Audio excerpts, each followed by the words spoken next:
नमस्कार दोस्तों, teacher solution में आपका स्वागत है। बहुत कन्फ्यूजन होता है ना। मान लो आपको आयरन लेना है, टीवी लेना है, दुकानदार के पास जाओ, दुकानदार 4 तरह का आयरन दिखा देगा, बोले 800 वाट का, 1500 वाट का, 2000 वाट का, इसका दाम इतना, इसका दाम इतना। कन्फ्यूजन होता है कौन सा लें कौन सा नहीं। तो उसी तरह या कुछ जैसे कि पावर बैंक लेने जाओ तो उसमें कन्फ्यूजन, ये ज़्यादा पावर का है दाम सस्ता, ये कम पावर का है तो भी महंगा क्यों। तो ऐसे बहुत सारे सवालों का आज हमें मिलेगा। तो आज हम पढ़ने वाले हैं, ठीक है, इलेक्ट्रिक करंट। ये टॉपिक सीबीएसई हो या जग हो, दोनों के लिए काफ़ी इंपॉर्टेंट है, ठीक है। 40 में से लगभग 12 मार्क्स इसी चैप्टर से आने वाले हैं। तो इस टॉपिक में जो पहला पॉइंट आता है कि इलेक्ट्रिक सर्किट कैसे करते हैं। तो इलेक्ट्रिक सर्किट कैसे कहेंगे, मतलब जिस रास्ते पर करंट जाता है उसको इलेक्ट्रिक सर्किट कहेंगे, ठीक है। फिर दूसरा आता है, अब इलेक्ट्रिक करंट किसे कहेंगे। इलेक्ट्रॉन को फ्लो होना ही इलेक्ट्रिसिटी कहलाता है। जैसे बोले लाइन कट गया, लाइन आ गया, तो दोनों में क्या अंतर है सोचो। लाइन कट गया तो क्या तार भाग गया, स्विच भाग गया, नहीं ना। दोनों में क्या गायब हो गया, जैसे लाइन कट गया मतलब चार्ज गायब हो गया। तो हम बोल रहे हैं इलेक्ट्रिसिटी मतलब क्या फ्लो हो रहा है, चार्ज फ्लो हो रहा है। तो उसी पे पहला जो हमको मिलता है फॉर्मूला, Q बराबर I बराबर Q by T. Electric current बराबर होता है चार्ज बाय टाइम, मतलब the rate of flow of electric charge is called electric current. मतलब कि ये हो गया, ये बल्ब, फिलहाल ये स्विच, ठीक है, ये पॉजिटिव नेगेटिव। अच्छा, डायरेक्शन ऑफ करंट क्या होता है, पॉजिटिव से नेगेटिव, तो ये करंट, ठीक है। मान लेते हैं हम यहाँ खड़ा होकर देखेंगे, क्या करेंगे, यहाँ खड़ा होकर देखते हैं कि एक सेकेंड में कितना कूलाम चार्ज फ्लो हो रहा है, ठीक है। उसे क्या बोलेंगे, एम्पेयर बोलते हैं। तो इसी तरह ये फॉर्मूला बना है I बराबर Q बाई टी। मतलब कि क्या देखना है, नीचे टाइम होना चाहिए कि एक निश्चित एक सेकेंड में कितना कूलाम चार्ज फ्लो किया। मान लेते हैं 1 कूलाम चार्ज फ्लो किया, कितना, 1 कूलाम, तो बोलेंगे 1 एम्पेयर का करंट फ्लो हो रहा है। अभी 1 कूलाम क्या हो गया भाई, तो अभी बताएं, ठीक है। इलेक्ट्रॉन का फ्लो होना ही इलेक्ट्रिसिटी होता है, इलेक्ट्रॉन का फ्लो होना। तो इलेक्ट्रॉन बहुत छोटा छोटा होता है ना, ठीक है। एक तार लिए उसमें हज़ारों क्लोरो होगा, तो एक सेकंड में बहुत सारा जा रहा होगा, एक तो नहीं जा रहा होगा, तो बहुत सारे एक झुंड को हम क्या बोल दिए, कूलाम बोल दिए। तो कितना का झुंड, तो 6 × 10⁻18 इलेक्ट्रॉन को हम क्या बोल दिए, 1 कूलाम चार्ज बोले। कितना, 1 कूलाम चार्ज। जैसे चार्ज का यूनिट पूछे तो क्या होता है, कूलाम, ठीक है। तो इतने सारे इलेक्ट्रॉन 1 कूलाम, हम पूछेंगे कि 1 इलेक्ट्रॉन में कितना कूलाम, तो इतना सारा इलेक्ट्रॉन, तो 1 इलेक्ट्रॉन तो 1 कूलाम बाय 6 × 10⁻18, ठीक है। तो ये आ जाता है 1.6, ठीक है, इंटू 10⁻−19 कूलाम। तो 1 इलेक्ट्रॉन का, ठीक है, 1 इलेक्ट्रॉन कितना चार्ज होता है, क्वेश्चन डायरेक्ट आता है, तो 1.6 × 10⁻−19 कूलाम। तो उसी तरह बोलेंगे 5 एम्पेयर को डिफाइन करो। 5 एम्पेयर मतलब 1 सेकेंड में कितना, 5 कूलाम चार्ज पास करेगा, तो बोलेंगे 5 एम्पेयर का करंट इससे फ्लो हो रहा है, ठीक है। और इसमें कैसे क्वेश्चन आता है, इस पर और न्यूमेरिकल बना लेते हैं। मान लेते हैं करंट दिया हुआ है 5 एम्पेयर, ये इलेक्ट्रिक सर्किट है, इसमें करंट फ्लो हो रहा है 5 एम्पेयर का करंट फ्लो हो रहा है, ठीक है। करंट का यूनिट क्या हो गया, एम्पेयर। टाइम दे देते हैं 3 सेकेंड, तो इतने देर में कितना चार्ज फ्लो किया होगा, ठीक है। तो एम्पेयर किसको बोलते हैं, 1 सेकेंड में 1 कूलाम, तो 1 सेकेंड में यहाँ कितना जा रहा है, 5 कूलाम ना। 1 सेकेंड में 5 कूलाम फ्लो कर रहा होगा, तो 3 सेकेंड में 15, सिंपल सी बात है। तो 15 कूलाम चार्ज फ्लो कर रहा होगा, ठीक है। इस टॉपिक पे और क्या आता है, इसमें मान लें इस सर्किट में, ठीक है, करंट फ्लो कर रहा है, क्या, तो करंट फ्लो अगर हम नापेंगे कैसे, कितना फ्लो कर रहा है, तो उसके लिए जो डिवाइस यूज करते हैं उसको बोलते हैं एमीटर। क्या बोलते हैं, एमीटर। अमीटर मान लो हम बाजार से खरीद के ले आए, अमीटर को लगाएंगे कहाँ पे, कैसे लगाएं? तो क्या करेंगे, बीच से तार काटें, ठीक है, अमीटर का दोनों तार को इसमें जोड़ देंगे। तो अमीटर हमेशा सीरीज में जुड़ता है, ठीक है, श्रेणी में। अब मान तब पता चलिए हमको 2 एम्पीयर करंट फ्लो हो रहा है। हमको चेक करना है इस इलेक्ट्रिक सर्किट में कितना वोल्टेज है, कितना। तो वोल्टेज को चेक करने के लिए क्या कौन सा डिवाइस यूज करते हैं? तो यूज करते हैं वोल्ट मीटर, ठीक है। तो वोल्ट मीटर मान लो बाजार से खरीद के आएंगे। अब वोल्ट मीटर जोड़ेंगे कहाँ पे?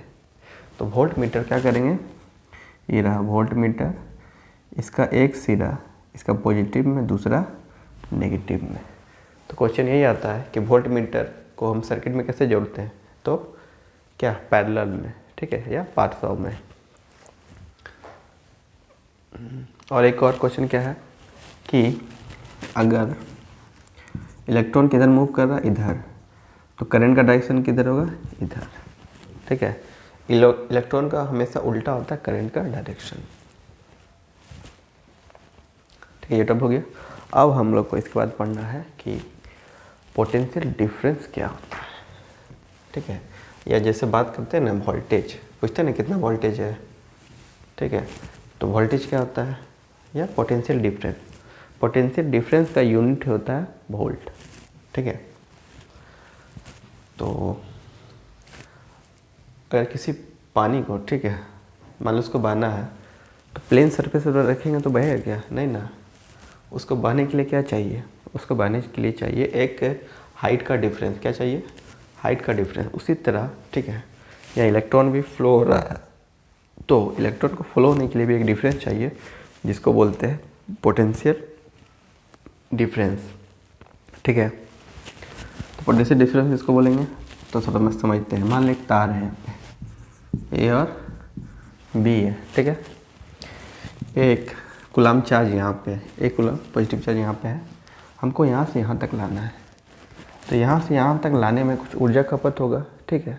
कोई बोरा उठा के यहाँ से यहाँ तक ले जाते हैं तो ऊर्जा खपत होता है ना। उसी तरह इस कूलम को, चार्ज को यहाँ से ला के पॉइंट ए तक लाने में कुछ ऊर्जा खपत होगा। मान लेते हैं कितना, 2 जूल लगा। कितना? एक कूलम को ले जाने में 2 जूल का हमको ऊर्जा खपत हो गया। तो इसी को बोलते हैं पोटेंशियल। तो ए का पोटेंशियल क्या हो गया? ए का पोटेंशियल हो गया 2 वोल्ट। कितना? 2 वोल्ट। अब इस चार्ज को हमको बी तक ले जाना है, तो इससे ज़्यादा ऊर्जा लगेगा, ठीक है। मान लेते हैं 6 जूल लगा, ठीक है। कितना? कि एक कूलम चार्ज को ले जाने में हमको लग रहा है 6 जूल का ऊर्जा खपत हो रहा है। तो इस पॉइंट का जो पोटेंशियल हो गया वो कितना हो गया? 6 वोल्ट। कितना हो गया? इसको बोलेंगे हम 6 वोल्ट, ठीक है। तो मतलब कि तो हम अगर मैं पूछूं, अब हमको यहाँ से नहीं लाना है, हमको ए से बी तक ले जाना है, ठीक है। ये तार है, करंट इलेक्ट्रॉन को यहाँ से ए से बी तक ले जाना है, तब हमको कितना ऊर्जा देना पड़ेगा? तो देखो इन दोनों के बीच का पोटेंशियल डिफरेंस कितना है? यहाँ 2 वोल्ट है, 6 वोल्ट है, मतलब कि 4 वोल्ट का पोटेंशियल डिफरेंस है ना। क्या है? 4 वोल्ट का। तो इन दोनों तारों के बीच, इन दोनों तारों के बीच 4 वोल्ट का पोटेंशियल डिफरेंस है। कितना है? मतलब कि 4 वोल्ट मतलब एक कूलम चार्ज को ले जाने में कितना? एक कूलम चार्ज को ले जाने में 4 जूल का ऊर्जा खपत हो रहा है। कितना? 4 जूल का, ठीक है। इसलिए हम वोल्टेज को ऐसे भी लिख सकते हैं, या पोटेंशियल डिफरेंस बिटवीन 2 पॉइंट। क्या? पोटेंशियल डिफरेंस बिटवीन 2 पॉइंट ये होता है PD बिटवीन 2 पॉइंट बराबर हो गया, ठीक है, वर्क डन बाय चार्ज, ठीक है।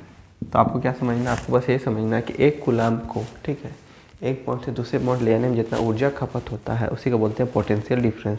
और पोटेंशियल डिफरेंस को नापते हैं हम लोग वोल्ट में, ठीक है।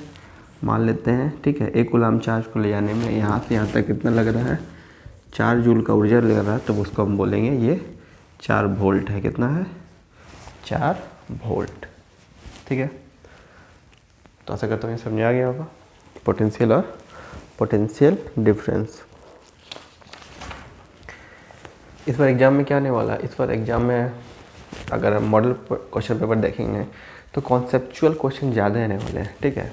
पहले ऐसा वो लिखने वाला उतना आने वाला नहीं है। तो मैंने हम लोग क्या करना है, कॉन्सेप्ट सीखना है। पोटेंशियल डिफरेंस हो गया, इस पर कुछ हम लोग न्यूमेरिकल बना लेते हैं। जैसे कि किताब पे कर लेते हैं कि how much work is done in moving A charge of 2 coulomb. ठीक है, चार्ज कितना है, 2 कूलम का चार्ज है across 2 point having a potential difference 12 volt. जो V है कितना है, 12 वोल्ट है। तो हमें से इसको याद रखना है। पोटेंशियल डिफरेंस किसको बोलते हैं, ये वोल्ट मतलब क्या हो गया, इसका मतलब हो गया कि 1 कूलम चार्ज को ले जाने में कितना जूल खपत पड़ेगा, 12 जूल की ऊर्जा खपत हो रही है, ठीक है। तो वर्क डन पूछा है, मतलब जूल, वर्क डन मतलब क्या गया, वर्क डन पे एनर्जी में नापते हैं, मतलब यहाँ पे जूल पूछ रहा है। 1 कूलम को ले जाने में 12 जूल, तो 2 कूलम को ले जाने में 24 जूल ना, कितना 24 जूल, ठीक है। या बेसिक हम न्यूमेरिकल से अगर बनाते हैं तो फिर से फार्मूला लिखो, V बराबर W/Q, निकालना था Q, तो W/V, W कितना था, सॉरी W ही तो निकालना था, W निकालना था, तो W बराबर हो जाएगा V इंटू Q। V कितना था 12 वोल्ट, गुना कितना था 2 कूलम, ठीक है, 12 दूनी 24, ये जूल हो गया, 24 जूल हो गया। इसके बाद हमारा आता है उसे सर्किट डायग्राम है, सिंबल है। अब क्या है, ओम्स लॉ है। तो ओम्स लॉ को समझते हैं। अगर ठीक है, एक वायर लिए A B, ठीक है। अभी मान लिया अभी वोल्ट पोटेंशियल डिफरेंस समझाए ना, ठीक है। 1 कूलम चार्ज कितना है, सॉरी 1 कूलम चार्ज है, इसको अगर हम 4 जूल एनर्जी दे दें, क्या मतलब इसका वोल्ट क्या हो गया 4, तो यहाँ से यहाँ तक जाएगा। हम क्या किए, अब क्या कर दें, एक ही कूलम को 8 जूल ऊर्जा दिए, ठीक है। तो और तेज़ी से जाएगा ना, क्या होगा, मतलब यहाँ से और तेज़ी से जाएगा, और ज़्यादा इसको हम ऊर्जा दिए तो और तेज़ी से जाएगा, ठीक है। मतलब कि जिसको जितना किसी बच्चे को देते हैं ना, 1 रुपया दे दो काम कर देगा, और लालच तो और जल्दी काम करता है। उसी तरह का हम यहाँ क्या कर रहे हैं, इसको जितना ऊर्जा दे रहे हैं तो और जल्दी जल्दी काम करेगा, जल्दी जल्दी काम करेगा। मतलब मान लीजिए यहाँ पॉइंट हम देख रहे हैं, ठीक है, हम यहाँ खड़ा होकर देख रहे हैं कि क्या देखें कि 1 सेकेंड में पहले 4 जूल दिए थे, ठीक है, पहले 4 जूल दिए थे, तो देखें शायद 2 कूलम मान लो गया होगा चार्ज, कितना, तो जल्दी जल्दी जा रहा है, 2 कूलम चार्ज पास किया। अब ये 8 देखें कितना दिए 8 जूल, तो अब 2 से हो सके 4 कूलम पास कर रहा होगा। मतलब क्या देख रहे हैं, इससे पहले करंट क्या बोले थे, 1 सेकेंड में कितना चार्ज फ्लो करता है। मतलब हम देख रहे हैं कि वोल्टेज बढ़ा रहे हैं तो करंट भी मेरा क्या बढ़ रहा हो। सबसे अच्छा एग्जाम्पल, घर में स्टेबलाइजर देखे ना, स्टेबलाइजर के जैसे वोल्टेज बढ़ाते हैं, करंट क्या होता है, बढ़ जाता है, पंखा की स्पीड बढ़ जाता है। मतलब कि तो ओम यही बोला था कि V is directly proportional to I। अगर आप वोल्टेज बढ़ाते हैं तो करंट भी बढ़ेगा। हम यहाँ से देख ही रहे हैं कि जितना इसको ज़्यादा ऊर्जा देंगे वो जितना तेज़ी से काम करेगा, और जितना तेज़ी से काम करेगा मतलब 1 सेकंड में ज़्यादा काम करेगा। मतलब वोल्टेज बढ़ता है तो करंट भी बढ़ता है। तो ये प्रोपोर्शनल को साइन को हटाने के लिए एक कांस्टेंट यूज करते हैं, जिसको क्या बोलते हैं, R से इंडिकेट करें, इसको बोलते हैं रेसिस्टेंस। क्या बोलते हैं, तो V बराबर I R, एक फॉर्मूला हमको मिला, ठीक है। R क्या है, एक कांस्टेंट है, जो कि यहाँ पे रेसिस्टेंस जिसको बोलेंगे, क्या बोलेंगे, रेसिस्टेंस या प्रतिरोधक। अब है अगला टॉपिक यही है कि प्रतिरोध या रेसिस्टेंस किसे कहेंगे।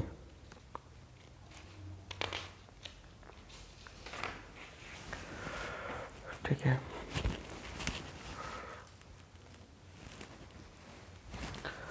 अब हम बात करेंगे V और I का ग्राफ का, ठीक है। तो इसका ग्राफ कैसे बनेगा, ये वोल्टेज है, ये करंट है, ठीक है। तो हम क्या देख रहे हैं, वोल्टेज बढ़ाने से करंट बढ़ रहा है, मतलब ये दोनों डायरेक्टली अपोजिट, तो इसका जो ग्राफ बनेगा वो हमेशा स्ट्रेट लाइन बनेगा, ठीक है। क्योंकि यहाँ क्या देख रहे हैं, आई बढ़ा तो भी बढ़ा, आई बढ़ा भी बढ़ा, आई बढ़ा भी बढ़ा, यही तो है। तो इसका जो ग्राफ बनेगा वो क्या बनेगा, स्ट्रेट लाइन। अब अच्छा इसको रीअरेंज करते हैं, तो आर बराबर क्या हो गया, भी बाई आई। अगर मान लेते हैं, ठीक है, वोल्टेज कितना हो 1 वोल्ट, करंट कितना हो 1 एम्पेयर, क्या 1 एम्पेयर, तब क्या बोलेंगे, तो रेजिस्टेंस हो गया 1 यूनिट ना, तो कुछ नाम देना पड़ेगा, तो इसको बोलेंगे 1 ओम, क्या बोलेंगे 1 ओम, इसको सिंबल दिखाएंगे 1 ओम का, ठीक है। मतलब किसी वायर में से, ठीक है, 1 एम्पेयर करंट जा रहा है, कितना 1 एम्पेयर करंट जा रहा है, और उसका पोटेंशियल डिफरेंस भी कितना 1 हो, तो बोलेंगे उसमें 1 ओम का रेसिस्टेंस है, 1 ओम का रेसिस्टेंस है। तो रेसिस्टेंस करता क्या है, रेसिस्टेंस क्या करता है, करंट को फ्लो होने से रोकता है, ठीक है। आप किसी गली से जा रहे हैं, कोई आपको रोक रहा है, तो आप गर्म होंगे ना, तो अगर बहुत ज़्यादा रेजिस्टेंस होगा, तार क्या होगा, बहुत ज़्यादा गर्म हो जाएगा, मतलब करंट को फ्लो होने नहीं देगा, ठीक है। तो जो रेसिस्टेंस है वो और किस पे डिपेंड करेगा, तो हम जानते हैं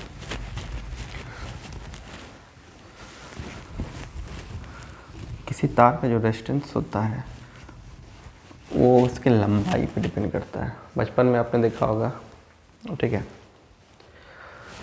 अगर हम छोटा तार लेते हैं, छोटा तार से बैटरी जो होता है डीसी, उससे एक बल्ब जलाते हैं, और एक बहुत लंबा तार लेते हैं और उससे उसी बैटरी उसको जलाते हैं, तो लंबा तार से जब उसको जोड़ेंगे तो देखेंगे उसका वोल्टेज क्या होता है, बहुत कम हो जाता है, मतलब इंटेंसिटी क्या होता है, कम हो जाता है। तो मतलब कि आर डायरेक्टली प्रोपोर्शनल किसका, लेंथ का है। तार छोटा होगा, ठीक है, तो रेजिस्टेंस भी छोटा होगा, तार बड़ा हो गया रेजिस्टेंस ज़्यादा। दूसरा R E directly proportional to, ठीक है, 1/A, जो रेजिस्टेंस डिपेंड करता है किसका, एरिया पे। अगर तार मोटा होगा तो रेजिस्टेंस कम होगा। एग्जांपल मोबाइल, मतलब मोबाइल का चार्जर, पहले का चार्जर अभी का चार्जर देखो, पहले जो चार्जर आता था उसका तार पतला होता था, ठीक है, अब जो चार्जर है उसका तार मोटा होता है। क्यों, तार मोटा होने से वो क्या जल्दी चार्ज होता है, ठीक है। और देखना पहले के जो चार्जर सब आते थे बहुत लंबे होते थे, अब जैसे जैसे मोबाइल का बैटरी कैपेसिटी बढ़ रहा है तो तार को भी छोटा कर दिया गया है। क्यों, तार का छोटा रहने से रेजिस्टेंस कम होगा तो चार्ज जल्दी फ्लो होगा, ठीक है। इसलिए आजकल का जो मोबाइल का जो चार्जर होता है वो छोटा होता है और मोटा होता है। टाटा केबल का बात कर रहे हैं। और ये जो रेजिस्टेंस वो किस पे डिपेंड करेगा, तो हर एक तार का अलग अलग गुण होगा ना। किसी तार में करंट काफ़ी जल्दी पास होता है, मतलब उसका कंडक्टिविटी अच्छा होता है। कंडक्टिविटी अच्छा मतलब रेसिस्टिविटी कम। तो मतलब हर एक तार का रेजिस्टेंस भी अलग अलग होगा। तो मतलब हर एक, तो आर किस पे डिपेंड करता है, इसको हटाने के ρL/A ले लिए। ये रो क्या है, ये रो है रेसिस्टिविटी, मतलब ये हर एक तार के लिए इसका वैल्यू अलग अलग होगा। तो सबसे अच्छा कंडक्टर कौन होता है, तो सिल्वर होता है, ठीक है। तो ये फॉर्मूला निकला R ρL/A। तो इसमें क्वेश्चन क्या क्या आता है, क्वेश्चन ये आता है, कोई तार था L लेंथ का, इसको हम क्या कर दिए 2L कर दिए। तो रेजिस्टेंस में क्या फ़र्क पड़ेगा, तो तार का फॉर्मूला ρL/A। और पहला का तार रहता, ठीक है, तो इसका रेजिस्टेंस निकालते ही आता है ρL/A। सेम ही तार है, बस लेंथ बदला है, तो मान लेते हैं इसको R' ले लेते हैं। तो ये 2L/A, तो इसको लिख सकते हैं हम 2L बार से ρL/A R'। तो R' बराबर क्या हो गया था 2 टाइम्स, ये चीज़ तो आ रही है ना, तो 2 टाइम्स R, मतलब रेजिस्टेंस क्या हो गया, डबल हो गया। लेंथ को डबल किए, रेजिस्टेंस डबल किए। दूसरा केस, एरिया को डबल करते हैं, क्या कर दें, एरिया को डबल कर दें। तो एरिया को डबल करने से क्या होगा, तार को जब भी नापते हैं तो उसका वो सर्किल, मतलब पहले क्या था R था, इस बार क्या किए, तार को हम 2R कर दिए। क्या कर दिए 2r, तो उसका एरिया फ़र्क में क्या पड़ा, इसका जो पहले एरिया था, ठीक है, एरिया बराबर पाई आर स्क्वायर, जब एरिया हम डबल कर दिए तो ये हो गया पाई 2r का होल स्क्वायर, तो ये हो गया पाई 4r स्क्वायर, मतलब ये पहले से कितना हो गया 4 टाइम्स हो गया 4 पाई are square.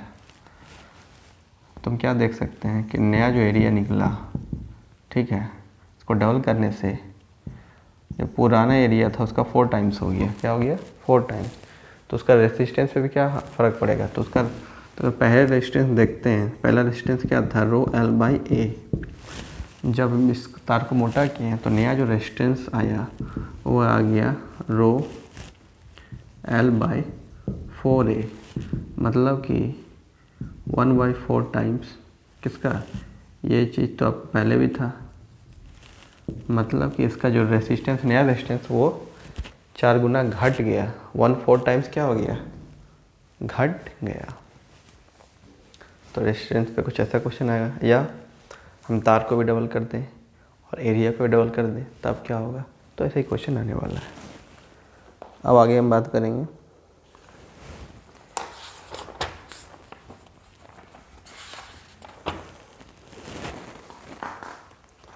Resistance of A system of resistors, मतलब कि 2-3 रेजिस्टेंस को एक साथ कैसे जोड़ेंगे, ठीक है।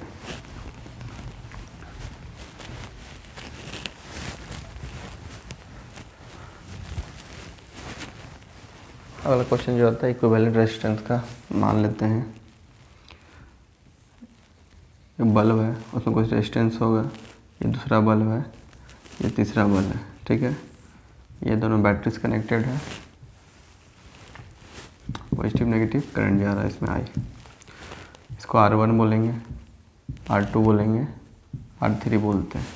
मान लो इसका रेजिस्टेंस है 3 ओम, 4 ओम, 5 ओम, ठीक है, करंट जा रहा है। तो रेजिस्टेंस किस में जुड़ा हुआ है, ये सीरीज में जुड़ा हुआ, क्या सीरीज किसे बोलते हैं, अगर हम मान लें करंट काट दें तो क्या आगे ये आगे काम करेगा क्या, नहीं, तो ऐसा जो कनेक्शन इसको बोलते हैं सीरीज में, ठीक है। इसका पॉजिटिव इसका नेगेटिव से इसका नेगेटिव, इसका पॉजिटिव से इसका नेगेटिव, ठीक है, मतलब एक दूसरे से जुड़ा हुआ है, तो ऐसे जो कनेक्शन है उसको बोलते हैं सीरीज में। तो बोलेंगे इसका इक्विवेलेंट रेजिस्टेंस क्या होगा, क्या होगा इक्विवेलेंट रेजिस्टेंस,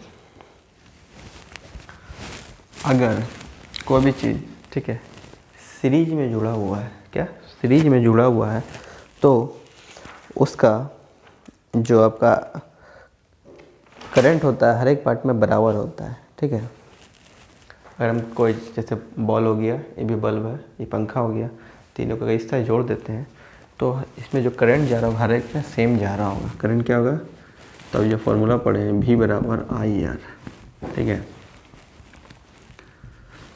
और लेकिन जो वोल्टेज होता है, ठीक है, वो सब में अलग अलग है, लेकिन टोटल जो वोल्टेज का इक्विवेलेंट होगा वो बराबर होता है, मतलब टोटल वोल्टेज जोड़ेंगे, यहाँ का वोल्टेज, यहाँ का वोल्टेज, यहाँ का वोल्टेज, जैसे कि यह मान लीजिए 30 वोल्ट है, टोटल करंट इस पर कितना जा रहा है, 30 वोल्ट करंट दौड़ रहा है, तो यहाँ पे जो वोल्टेज और इसको जो वोल्टेज मिलेगा और इसको जो वोल्टेज मिलेगा, ठीक है, सबको जो जोड़ेंगे वो भी क्या आएगा, 30 वोल्ट आएगा, क्या होगा वो भी 30 वोल्ट ही आएगा। समझने के लिए तो मान लेते हैं, ठीक है, इसका जो वोल्टेज होगा V है, क्या है V है, और इसमें जो करंट जा रहा है वो I जा रहा है, क्या जा रहा है I। तो हम क्या जानते हैं, तो V बराबर IR है, V बराबर IR, हर एक का वोल्टेज अलग अलग होगा लेकिन करंट सबका सेम होगा।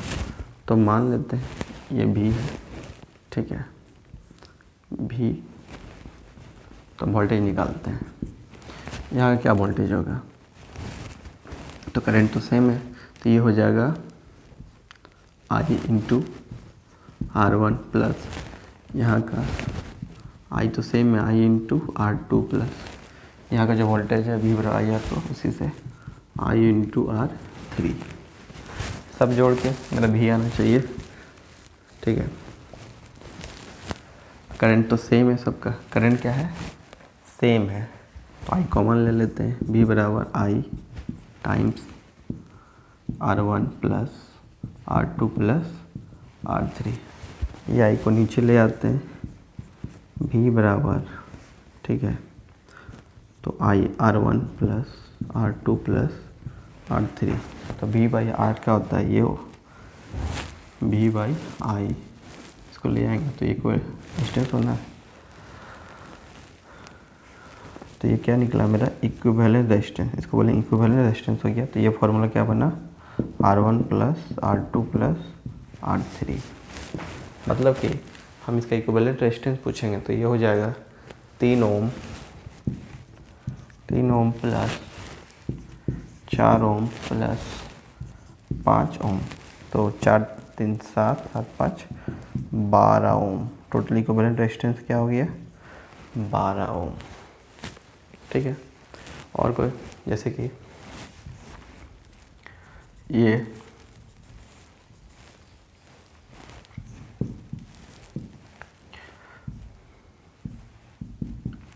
मान लेते हैं ये 5 ओम है, ये 4 ओम है, ये 3 ओम है। तो कितना जोड़ के, फिर से वही क्वेश्चन, कुछ बदल देते हैं, 6 ओम है। तो कितना हो गया, तो ये क्या है, सीरीज में है ना, तो 6 5 11 11 3 14 ओम। जिसका जो रेजिस्टेंस हो गया 14 ओम। अब क्या है, अब पैरेलल में, ठीक है।